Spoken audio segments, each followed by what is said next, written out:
Entonces vamos a leer un poco historia de la redención. Así es como presentada la historia de la redención, y se lo publica, título se pone como si fuera escrita por Elena de White. Y se pone una concisa presentación del conflicto de los siglos traída de los primeros escritos de Elena de White. Y esto no es extraído de los primeros escritos de Elena de White porque es mucho más grande que primeros escritos. Y no la escribió Elena de White, sino Jaime White. Y no la extrajo de primeros escritos, ni la visión que Dios le dio a Elena de White, sino lo sacó de un libro de John Milton. Por eso entre rojo pusimos ahí para advertir que la primera parte fue extraída por Jaime White, al que evidentemente no le había amanecido, porque no podía ver la diferencia entre la verdad y el error, de la obra imaginativa de un hombre, John Milton, porque John Milton en sus meditaciones nocturnas, y usando la imaginación, como usan los jesuitas, Ignacio de Loyola, él creyó que esto era la verdad y lo publicó. Y Jaime White, Urias Smith y Andrews lo leyeron y creían que era verdad. Y lo reflejaron acá. Ahora, y John Milton era inspirado justamente en sus meditaciones por el príncipe de este mundo, por Satanás y sus ángeles. Y escribió Paradise Lost, el paraíso perdido, una apología de la lucha de Satanás y sus ángeles para alcanzar la libertad del Dios y de la ley que los oprimían. Porque en el fondo esta es una apología a favor de Satanás. En ella están reflejados muchos de los errores que los pioneros del pueblo adventista habían heredado de los paganos y los papistas. Ahí está reflejada la doctrina de Roma. Ahora, les voy a mostrar algo, antes de seguir leyendo lo que está acá en Historia de la Redención. Paradise Lost, no está acá, acá está. Entonces, ahora lo voy a ampliar. Ok. Entonces, de lo que escribió John Milton, acá está el resumen, puesto en una página donde se analiza justamente lo que escribió John Milton, del tercer libro de su serie, donde acá está el argumento. Entonces, fíjense que esto es lo que literalmente está después puesto justamente en una parte de primeros escritos, primero resumido y después ampliado en la Historia de la Redención. Dios sentado en su trono ve a Satanás volando hacia este mundo, recientemente creado. Y se dirige al Hijo que está sentado a su mano derecha. ¿Y qué pasa? Y se preocupa porque lo va a hacer Satanás pervirtiendo el mundo. Ahora, fíjense, después ahí estamos, el Padre y el Hijo sentados en el trono. El Hijo de Dios alaba a su Padre. Y después de que el hombre, Satanás se cae al hombre, el Hijo de Dios libremente se ofrece a sí mismo para redimir al hombre. El Padre lo acepta. ¿Cuándo? Después de la caída. Y esto es lo que vamos a ver reflejado ahí. Lo interesante es que esto es antibíblico, porque el plan de redención fue creado antes de la fundación del mundo, no cuando el hombre cayó. Y cuando uno va a la Biblia, no hay un hijo de Dios, no existe. Porque vamos a ver que Dios dice que no conoce a otra persona que sea como Él. Entonces, esto es arrianismo. Y el arrianismo los arrianos adoran al mismo Jesús al que adoran los trinitarios, porque originalmente Estados Unidos, o es la imagen de Apolo, el hijo de Zeus, al cual Jesús dice que es Satanás. Ahora, pero Jaime White creía en esto. Y Elena White, como Jaime lo creía, también lo creía, porque ella no podía ver la diferencia entre el error y la verdad. Y creía que lo que Jaime creía era verdad. Entonces vamos a ver, y de acá viene. Y después Jaime White publicó estas imágenes. Él la publicó en la Review Herald. Fíjense estas pinturas. La primera pintura, desde el paraíso perdido al paraíso restaurado. Porque él creía en eso. Creía en la historia del paraíso perdido que había escrito justamente John Milton.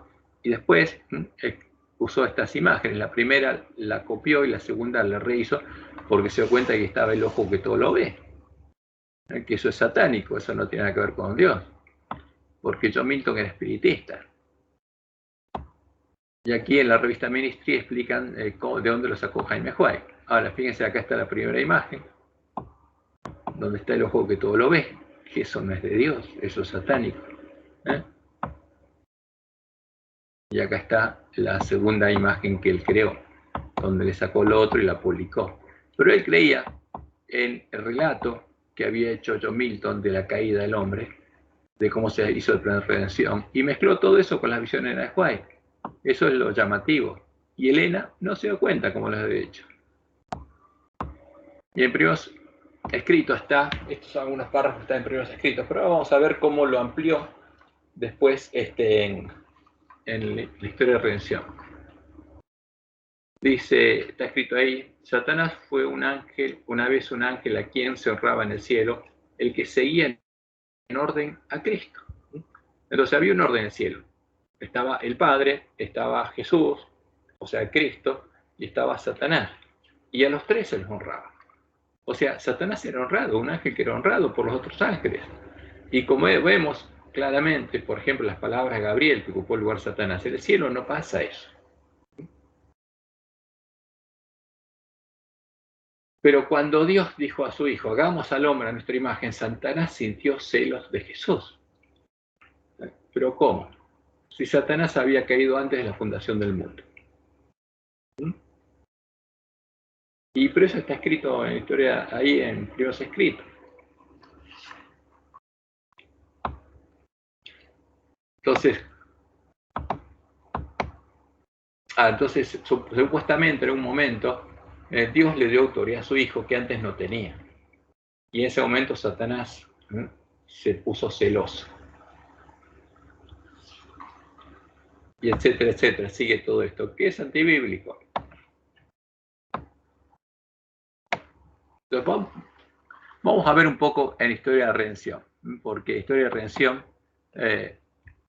se copia más de esto. Entonces acá en Historia de Redención está prácticamente todo. Toda la historia del paraíso perdido.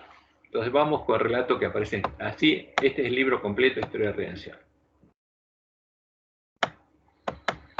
La caída de Lucifer. Lucifer era un ángel honrado y exceso, cuyo honor seguía al del amado Hijo de Dios. O sea, ¿qué dice acá? Que en el cielo estaba Dios y Dios tenía un hijo. Ahora, pero si uno va a la Biblia, ¿qué es lo que pasa? Esto es antibíblico.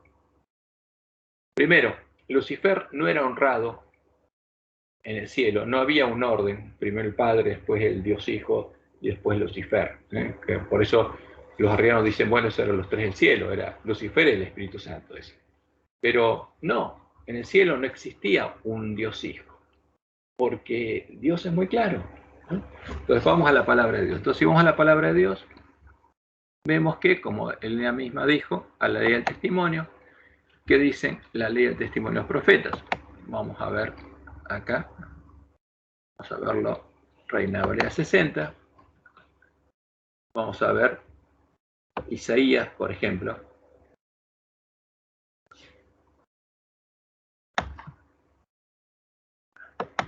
Vamos a Isaías 44.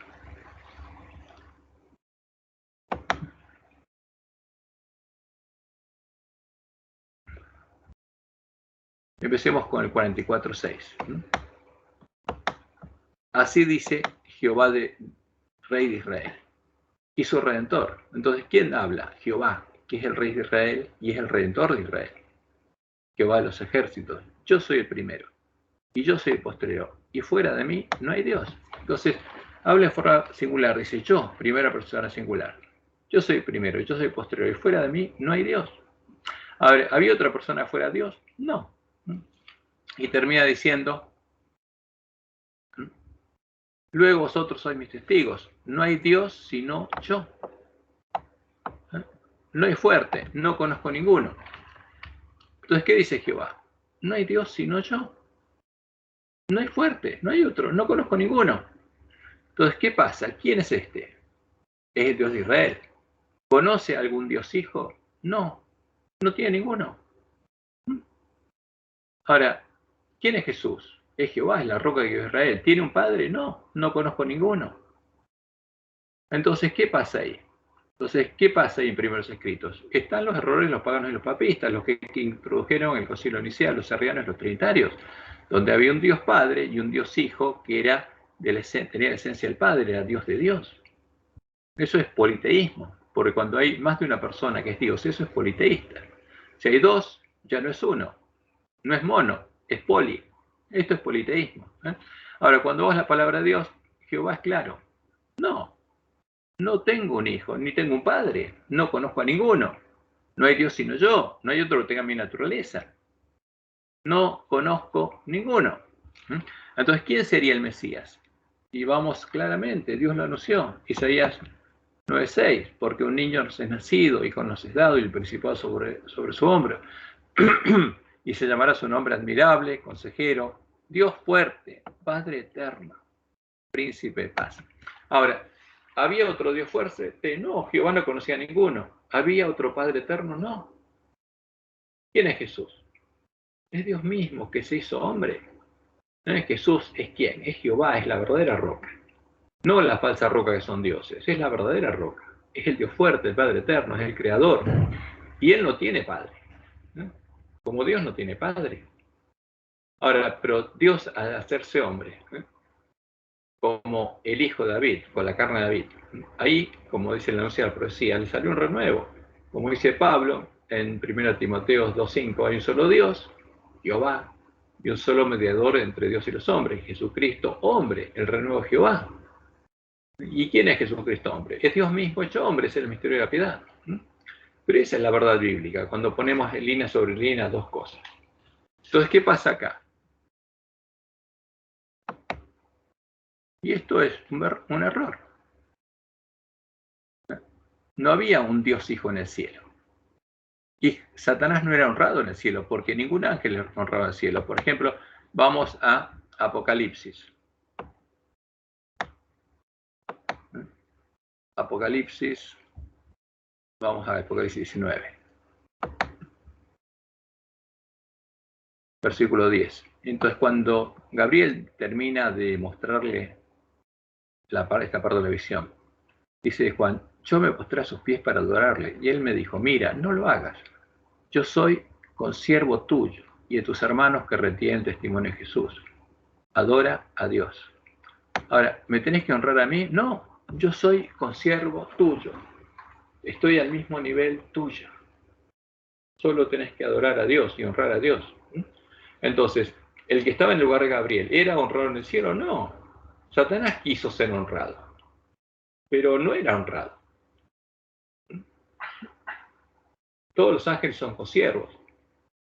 Entonces, por eso, esto también es antibíblico. Entonces, cuando uno empieza a analizar a la luz de la palabra de Dios todo eso, y no, esto es antibíblico. Entonces, dice, según lo que está escrito, el gran creador convocó a las huestes celestiales para conferir honra especial a su hijo en presencia de todos los ángeles. O sea, el gran creador tenía un hijo, pero en un momento determinado quiso justamente conferirle honra especial en presencia de todos los ángeles. Honra que no tenía. Este estaba sentado en el trono del Padre con la multitud celestial de santos ángeles la reunida a su alrededor. Entonces el Padre hizo saber que había ordenado, fíjense, a partir de ese momento, que Cristo, su Hijo, fuera igual a él. ¿Cómo? Y antes, de modo que donde quiera que estuviese su Hijo estaría él mismo también. La palabra del Hijo debería obedecerse tan prontamente como la del Padre, a partir de ese momento. Ahora, ¿pero qué pasa si esto fuera así? Pues hubo un tiempo en que Jesús no era honrado, hasta que el Padre le confirió honra especial. Y esto produjo, como está escrito acá, el enojo de Lucifer. ¿Pero qué dice Jesús? Como dice el Apocalipsis, yo soy el alfa y la omega, el principio, el fin, el primero y el último. Yo soy el que le dije a Isaías, yo soy, en Isaías 44, fuera de mí no hay Dios, yo soy. ¿Qué es lo que le dijo Jehová a Isaías? Isaías 44. Así dice Jehová, Rey de Israel, yo soy el primero y yo soy postrero y fuera de mí no hay Dios. Y Jesús dice, yo soy soy el único Dios verdadero. No soy hijo de ninguno, porque si no, no sería el primero. O sea, Apolo no puede decir que es primero antes que Zeus, porque Zeus lo engendró y es hijo de Zeus. Y el Jesús, el que creía a Jaime Huay, que era arriano, tampoco puede decir lo mismo, porque era un Dios hijo al que el Dios Padre, que era el primero, lo engendró y después le confirió honra que no tenía. Y por supuesto, ese que está referido ahí no es el verdadero Jesús, es el anticristo, ¿no? Es el que Jaime Huay y los protestantes habían aprendido a adorar en las iglesias caídas, porque no se habían deshecho los horrores heredados de los paganos papistas, no conocían el verdadero Jesús.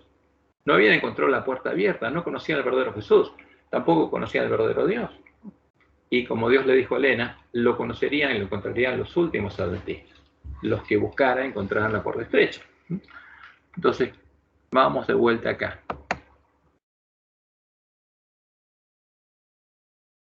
Y todo esto es antibíblico, uno empieza a leerlo. Lucifer estaba envidioso y tenía celos. Entonces, y se inclinó. Y esto es lo que escribe, exactamente lo que escribe John Milton en su libro. Pero su corazón estaba lleno de envidia y de odios. Entonces, fíjense, Lucifer creyó que él era favorito en el cielo entre los ángeles. ¿Por qué? Porque esto va a entender que Jesús era otro ángel. Y entonces Dios eligió entre estos dos ángeles a uno, que lo hizo el favorito, y a Lucifer no. Como dos hermanos que el padre elige a uno y deja al otro. Está tratando de justificar finalmente a Lucifer. Es que es una apología de Lucifer.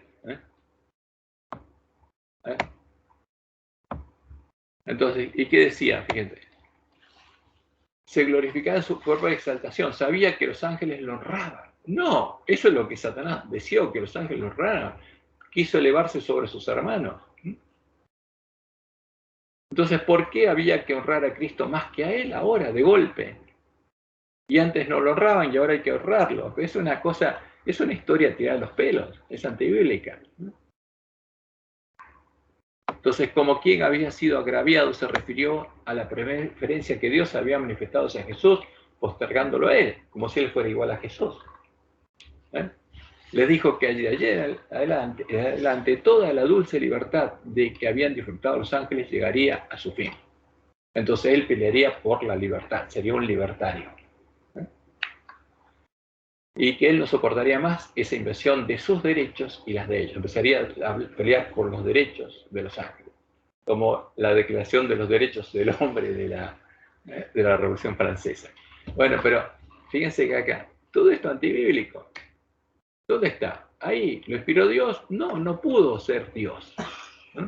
¿De dónde lo copió Jaime Huay? De alguien inspirado por Satanás. Por eso Dios le dijo claramente a Elena que estaba lleno de errores heredados de los paganos y los papistas.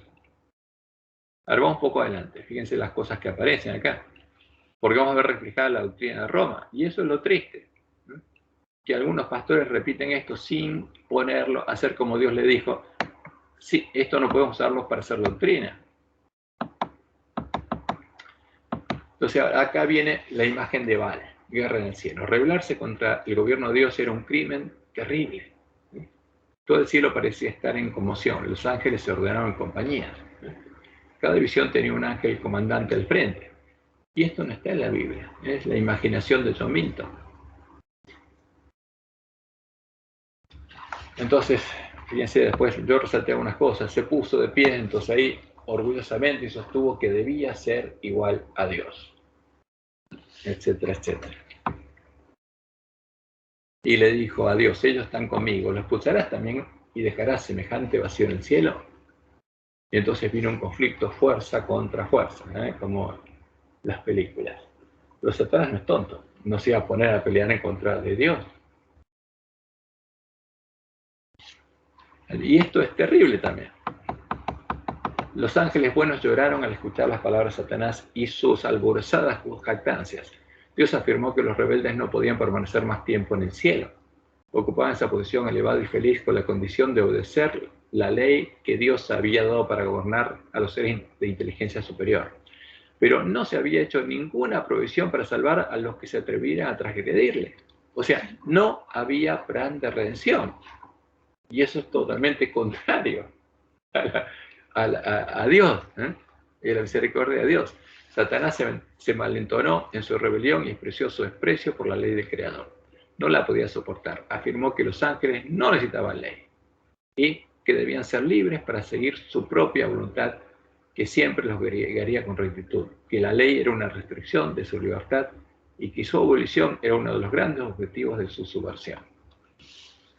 Ahora, acá hay parte de verdad, porque Satanás se levantó contra la ley de Dios, pero que no hubiera un plan de redención, entonces hubo guerra en el cielo y fueron expulsados del cielo.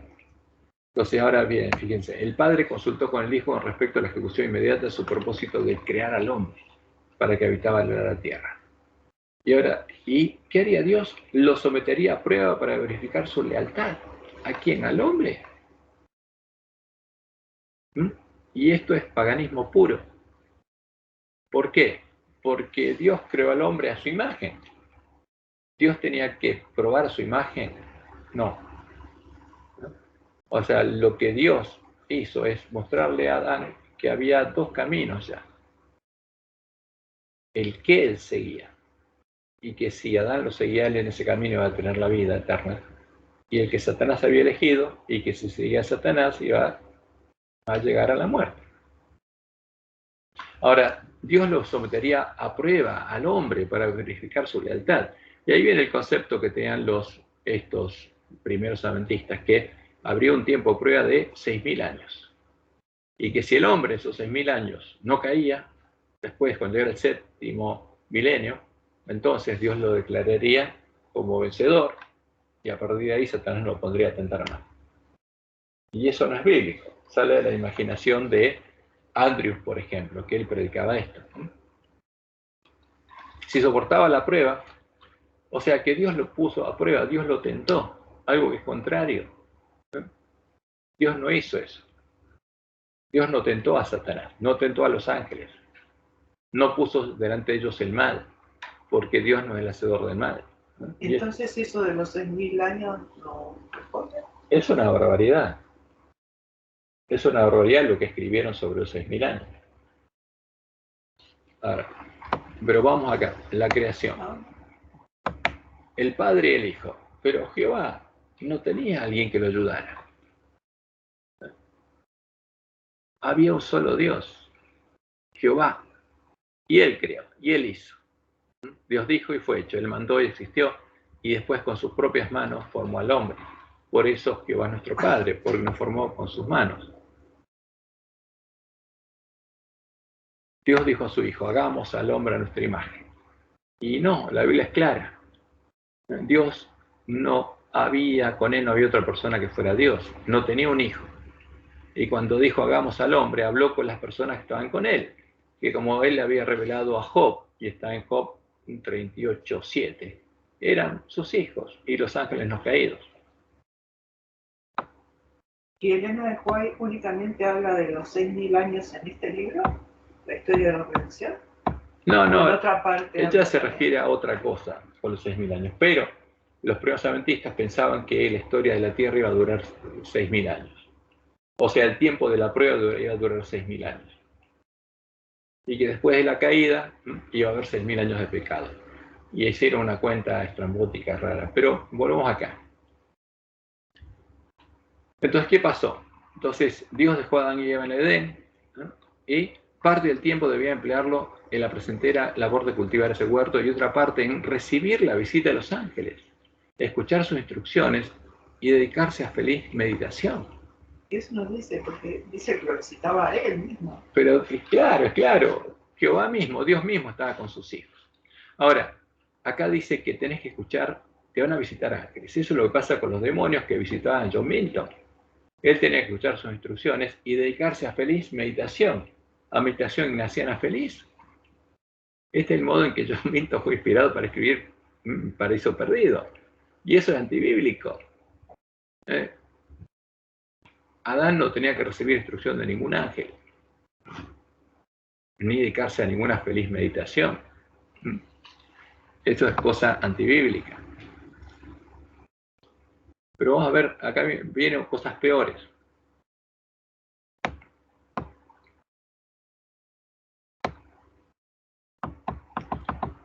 Entonces, la consecuencia de la rebelión. Entonces, como que Dios puso el árbol como una prenda de obediencia. Entonces, de vuelta, dice ahí, Dios, para cumplir sus omniscientes designios, quiso probar su lealtad antes que pudiera ser considerado eternamente fuera de peligro. Entonces, Dios hizo algo y pensaba que no era bueno, ¿no? Que yo lo voy a poner a prueba antes de que... Y esa es la cosa, lo hizo perfecto al hombre, a su imagen. Y él no necesitaba ponerse a prueba. Si soportaban la prueba, gozarían del perpetuo favor de Dios y de los ángeles del cielo. Y eso no es así. Eso es un error muy grave que tenían ellos. Vamos un poco abajo, porque vamos a ver, la peor parte está por venir.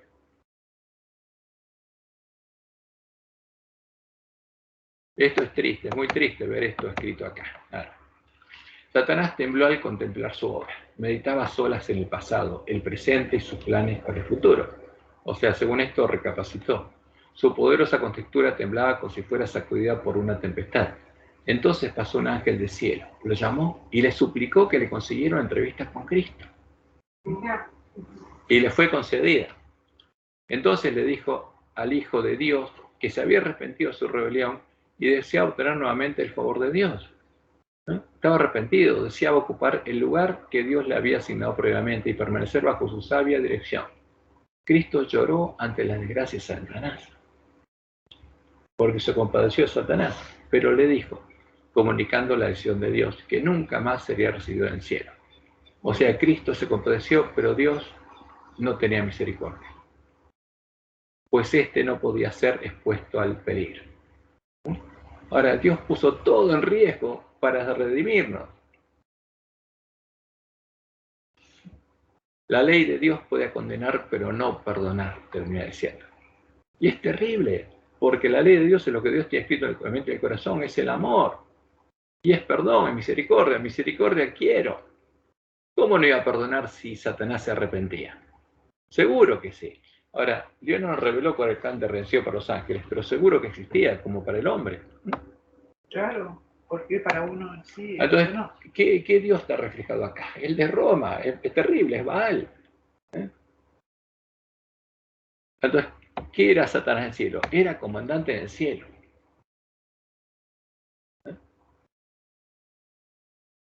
Ser comandante fuera del cielo era muy diferente de gozar ese honor en el cielo, ¿no? Etcétera. Ahora, pero Satanás no era el comandante de los ángeles. Era un ángel querubín protector al lado de Dios, estaba al lado del trono de Dios.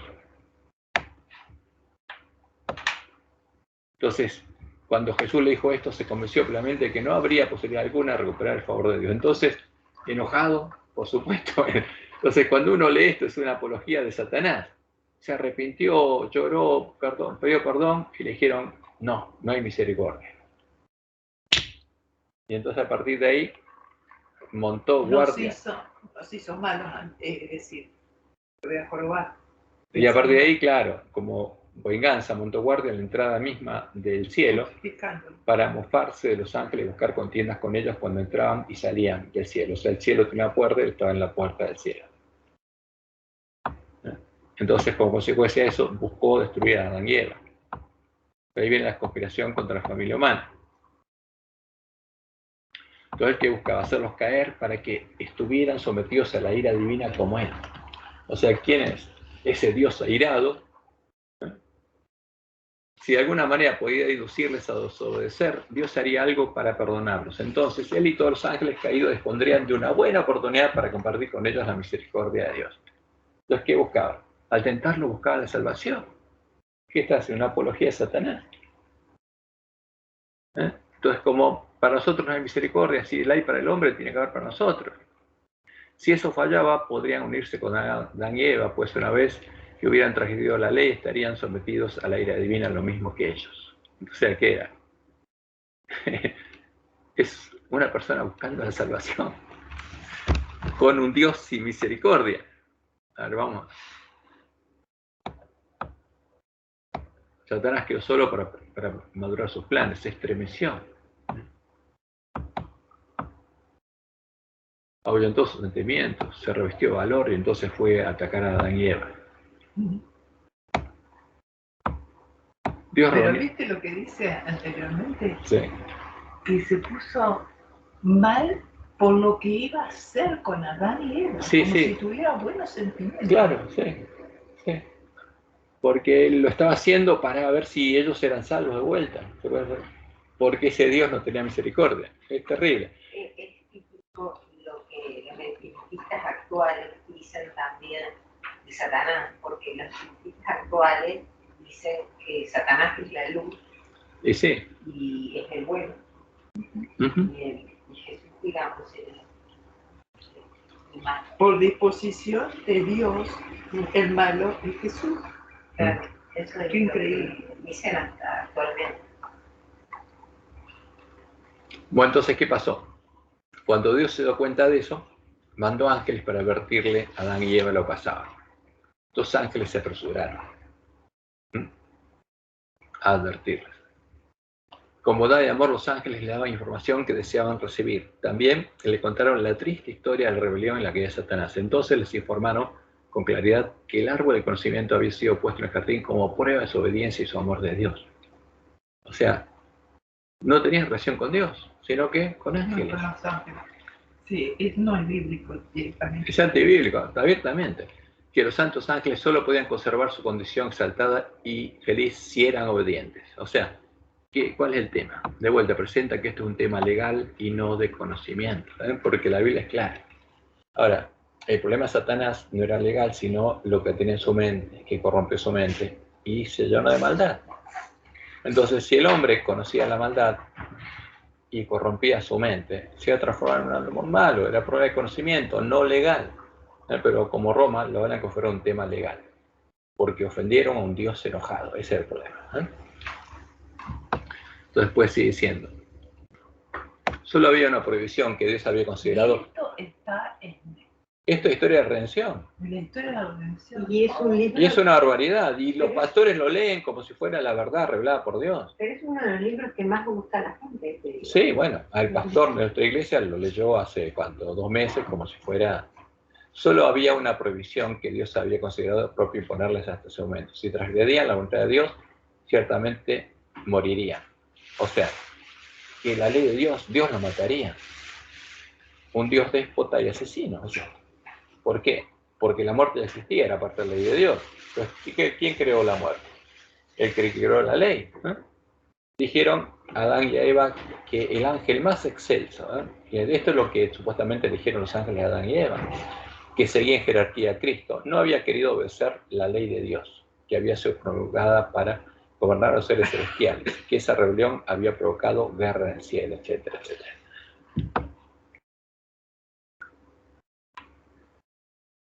Le dijeron que Satanás se había propuesto hacerles daño, así que era necesario que los protegiera.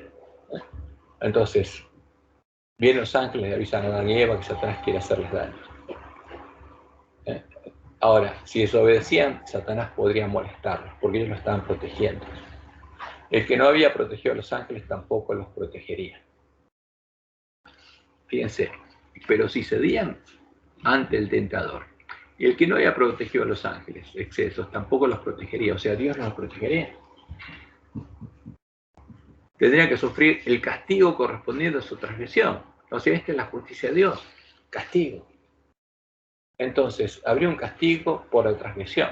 O sea, el problema no estaba en conocer el mal, sino en transgredir una regla de un Dios sin misericordia, que los castigaría. Y la justicia es el castigo.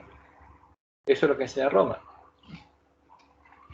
Ahora, ¿pero qué dice la Biblia? Que conocieron el mal y el mal los corrompió y que quedaron esclavos del mal, de la maldad que estaba en sus corazones.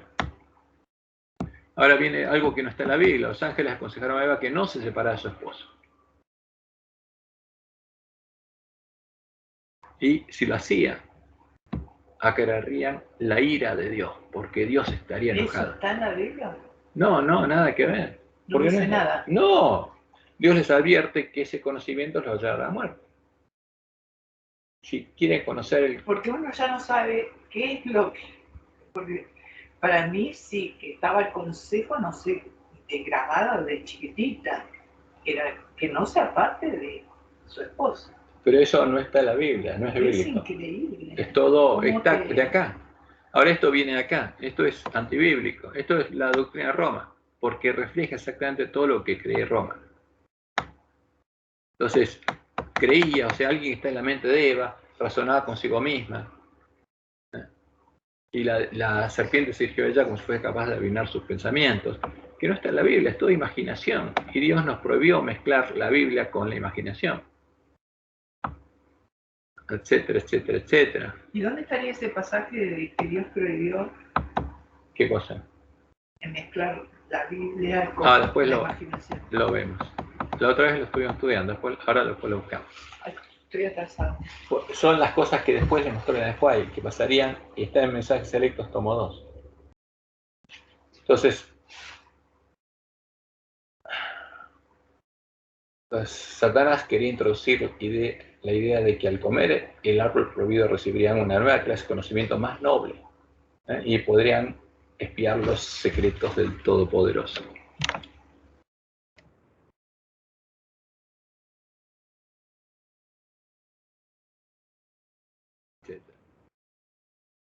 Eva se transforma en tentadora, porque Eva comió el fruto. Entonces, ahora dicen que cuando comió el fruto, Eva sintió algo, una sensación extraña y antinatural, que no está en la Biblia. Porque la Biblia dice claramente que no pasó nada con Eva. ¿Por qué? No perdió la gloria de Dios. Tan pronto como Eva desobedeció, se transformó en un medio poderoso para ocasionar la caída de su esposo. Pero si Eva no había caído porque había sido engañada, ella debía morir. ¿Cómo que debía morir? Si todavía no había perdido la gloria de Dios porque había sido engañada y no había hecho nada, debía morir. Y esto es antibíblico. No tenía que morir. Si ninguno de los dos había perdido la gloria de Dios. Entonces, Adán comprendió, entonces, supuestamente, fíjense acá, y pónense, Adán comprendió perfectamente que su compañera había transgredido la única prohibición que se les había hecho como prueba de su fidelidad y su amor. Eva argumentó que la serpiente había dicho que no morirían, y sus palabras debían ser verdaderas, porque no sentía señales del sagrado de Dios, sino una influencia placentera. Y esto es la imaginación del que escribe esto. Como la que experimentaban los ángeles, según ella lo imaginaba. Esto es imaginación de John Milton. Y razonaba, etcétera. Todo lo que se ocurre, como las meditaciones ancianas hacen que uno se imagine lo que dice el otro, lo que dice, lo que siente, lo que razona, etcétera. No se le ocurrió. Entonces, y el que escribe esto, no se le ocurrió que Dios, Adán, que lo había hecho del polvo de la tierra para hacer de él un ser viviente y hermoso, y había creado a Eva para que fuera su compañera, la podía reemplazar. ¡Oh! En vez de una, trae 50 vírgenes. ¿Cómo que la reemplaza? Dios no puede reemplazar a nadie si dio su vida por uno.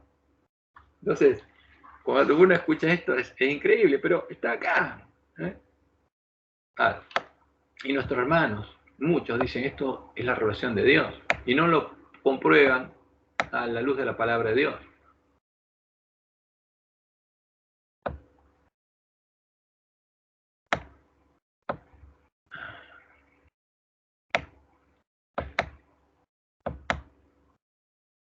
Entonces, por ejemplo, acá dice, Eva fue engañada por la serpiente y llegó a pensar que se les había ocultado algo que podía hacerlos ser tan sabios como Dios mismo. En vez de creer a Dios y confiar en Él, rechazó mezquinamente su bondad y aceptó las palabras de Satanás. Ahora, esto le implica que Eva tenía sentimientos mezquinos y no era perfecta.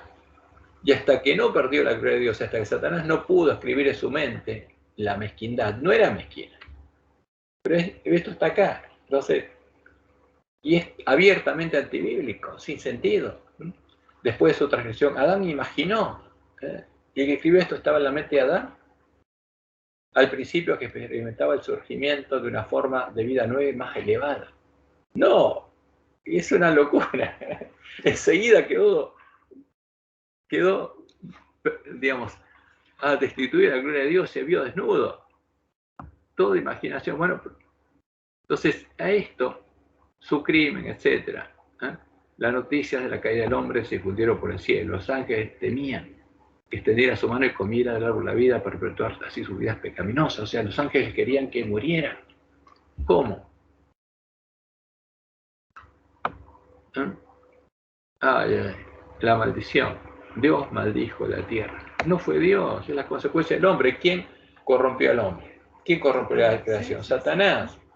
Pero acá llaman Dios a quién, a Satanás. Entonces, por eso es triste ver esto. Por supuesto, no les había merecido nada, ni una les había merecido.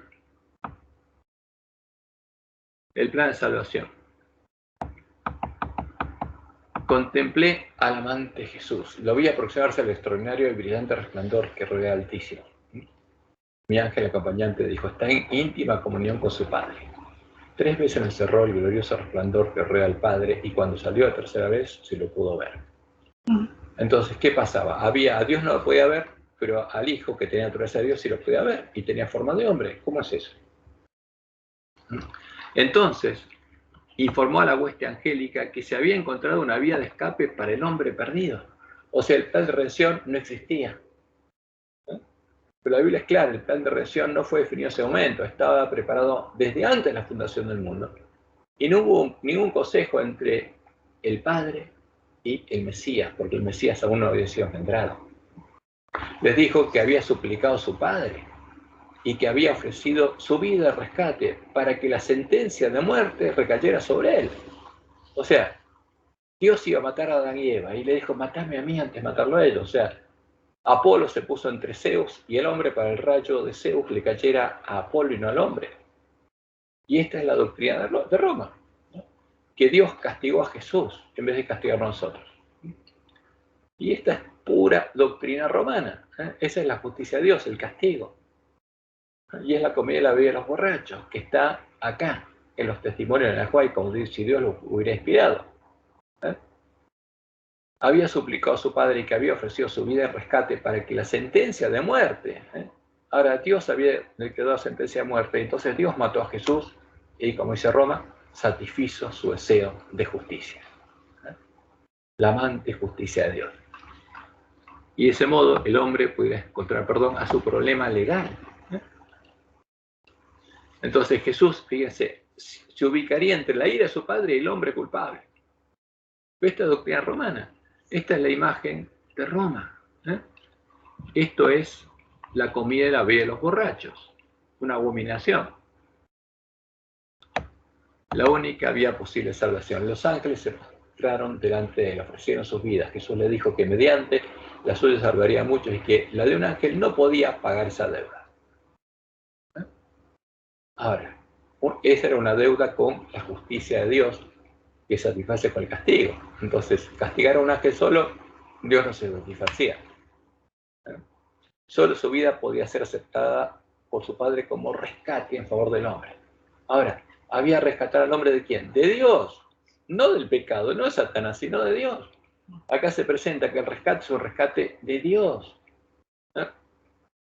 Quitarle a Dios el derecho a castigar al hombre. Y es una locura. Es esto. Entonces, y finalmente, el plan de salvación había sido trazado y que su padre lo aceptaba. Se satisfacía con la muerte de su hijo como castigo por el pecado. Jesús consoló y animó a los ángeles. A ver qué cosa. Y por supuesto, si esto hubiera sido verdad, habrían estado asombrados de tener un Dios tan amante, con una tan amante justicia, como le llamaban los autores del libro de la Trinidad, que se satisfacía matando a su hijo. Porque este es Moloch, esa es la imagen de Moloch. Jesús encareció a la hueste celestial que aceptara el plan que su padre había aceptado y que se regocijaran en el hecho de que por medio de su muerte el hombre caído podría de nuevo ser exaltado para obtener el favor de Dios y gozar del cielo. Porque el problema era la ira de Dios, el enojo de Moloch, que satisfaciera eso. Y bueno, es terrible, pero esto es lo que tenía en la cabeza Jaime Huay, y Elena lo repitió. El ángel dijo: ¿piensas que el Padre entregó a su Hijo amado sin conflicto alguno? No, no. El mismo Dios del cielo tuvo que luchar para decidir si dejaría perecer al hombre culpable o daría a su amado Hijo para que muriera por él. ¿Cómo? Si Dios mismo es el que se hizo hombre para salvarnos. Y el plan de redención estaba hecho desde antes de la fundación del mundo. Tuvo que luchar. Para luchar contra sí mismo. Claro. Entonces, la transgresión es tan grande que la vida de un ángel no puede pagar la deuda. Ahora, y esto es contrario justamente al Evangelio, porque solo podría pagar la deuda, solo podría redimirnos un hombre sin mancha, no un ángel sin mancha, ni un Dios sin mancha. Un hombre sin mancha, un cordero sin mancha. Tenía que haber un cordero que venciera y tomara nuestro lugar para redimirnos. No un ángel no podía redimirnos. Solo un hombre. Y es increíble, pero las cosas que hay acá. Nada fuera de la muerte y la intercesión de su Hijo podría pagar la deuda y salvar al hombre perdido del pesar y la miseria sin esperanza. Entonces, era imposible que Dios alterara o cambiara su ley para salvar al hombre perdido. Era rígido. Satanás se regocijó una vez más por sus ángeles de que hubiera podido derribar al Hijo de Dios de su dictada posición al provocar la caída del hombre, etc. Y ahora, esta es una imagen que es fantasiosa, porque no es así. Se mostró a Satanás como fue una vez, un ángel feliz y exaltado. Después lo vi como es ahora. Su aspecto sigue siendo principesco, sus rasgos siguen siendo nobles, porque es un ángel caído. Pero la expresión de su rostro está llena de ansiedad, preocupación, infelicidad, malicia, odio, deseos de pasar daño, engaño y toda clase de mal. Entonces, fíjense más adelante, sus ojos son astutos, irónicos y manifiestan profunda penetración. Su cuerpo es grande, pero su piel cuelga. Y no tiene piel, Satanás. Es un ser, ¿cómo es? Espiritual. ¿Tiene cuerpo? ¿Tiene carne? No. Pero su piel cuelga, suelta de sus manos y su rostro. Cuando lo contemplé, su barbilla reposaba sobre una izquierda. Una imagen de hombre. Esto es cualquier cosa. Pero eso está ahí. Todo esto, esto es una novela imaginada por John Milton y a la que Jaime Huay le agregó su propia imaginación. La inmutable ley de Dios. Habían acarreado la ira de Dios sobre toda la especie humana, porque Dios castiga a los hijos por el pecado de los padres. ¿Y qué dice la Biblia? Que Dios no hace eso.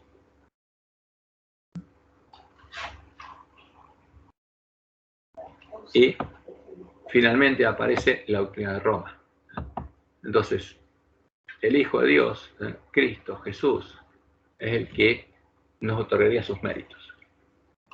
La fe en los méritos del Hijo. Aquí aparecen los méritos que se pesan en la balanza del tercer jinete de Apocalipsis, la doctrina de Roma. Porque acá aparece justamente esto. La fe en los méritos del Hijo de Dios elevaría de tal manera a este que podría resistir las artimañas de Satanás. Se le concedería un tiempo a prueba, durante el cual, por medio de una vida de arrepentimiento y fe en la expiación del Hijo de Dios, podría ser redimido de su transgresión a la ley del Padre. O sea, el hombre ya no era esclavo de la ley de Dios, no era siervo de la ley de Dios, ahora era esclavo de la ley del pecado, escrita en su mente y su corazón por el príncipe de este mundo, era esclavo de Satanás y necesitaba ser redimido de esa esclavitud, no de la ley de Dios. Y tampoco había una balanza donde se pusieran los méritos de Cristo. Esta es doctrina pura romana. Ahora, y elevado así hasta un nivel donde sus esfuerzos por guardar la ley de Dios podían ser aceptados. Entonces, uno lee esto y es triste. Es triste que el pueblo adventista todavía siga creyendo que esto proviene de Dios. Cuando Adán y Eva se dieron cuenta de cuán exaltada y santa es la ley de Dios, cuya transgresión requería un sacrificio tan costoso para salvarlos de la ruina junto con su posteridad, rogaron que se les permitiera morir.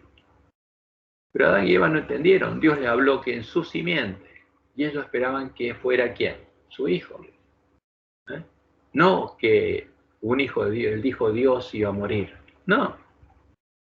Ellos sabían que era un hombre y creían que fuera su hijo. Esto es antibíblico. Entonces, ¿cómo puede ser posible que el tan honrado comandante celestial, entonces quién era Jesús? No era Dios, era el comandante de los ángeles. Y luchaba el otro comandante, Satanás. Había dos comandantes que se peleaban por quién era el primero, que había caminado y conversado con él cuando gozaba de santa inocencia, a quien los ángeles honraban y adoraban, fuera depuesto su exaltada posición para morir por causa de su pecado. Y esto es totalmente antibíblico. Entonces acá, ¿cómo se presenta a Jesús? Como un ángel. No como... Y esto es la doctrina. ¿Y ese ángel quién es? Es el anticristo. Para que los hombres crean que el que los redimió es este ángel comandante, que no es otro que el príncipe de este mundo. Porque el Dios Hijo de la Trinidad y el Dios Hijo de los arrianos es la imagen de Apolo, es Satanás. Y todo esto es para exaltar a Satanás. Y por supuesto, ¿cómo queda ese Dios Padre? Con un tirano. Y sí, porque esto es un tirano.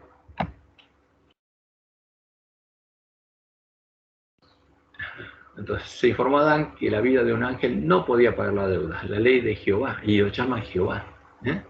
Y eso es lo peor, al ídolo lo llaman Jehová. La ley de Jehová. Fundamento su gobierno en el cielo y la tierra, era tan sagrada como Dios mismo, y por esa razón el Señor no podía aceptar la vida de un ángel como sacrificio por su transgresión. Su ley es de más importancia a su vista que los santos ángeles que rodean su trono. Si para Dios lo más importante era el hombre, y dio todo por redimirnos. Ahora este es un Dios déspota que se preocupa que se obedezca su ley. Yo dije tal cosa, hay que obedecer. Y y pues el testimonio es triste. Y esto está escrito ahí. ¿Cómo habrá sufrido? Viendo esto. Bueno, pero él sabía lo que pasaría, porque le dijo a ellos que estaban llenos de errores, ¿verdad? Pero en las iglesias, otras iglesias estaban peor. En Roma estaban peor, las otras iglesias estaban peor. Y esto era el remanente que estaba en esta condición y que Dios dijo que su promesa cumpliría. Habría un remanente de este pueblo que escudriñaría sus Biblias y la profecía, entendería y bueno.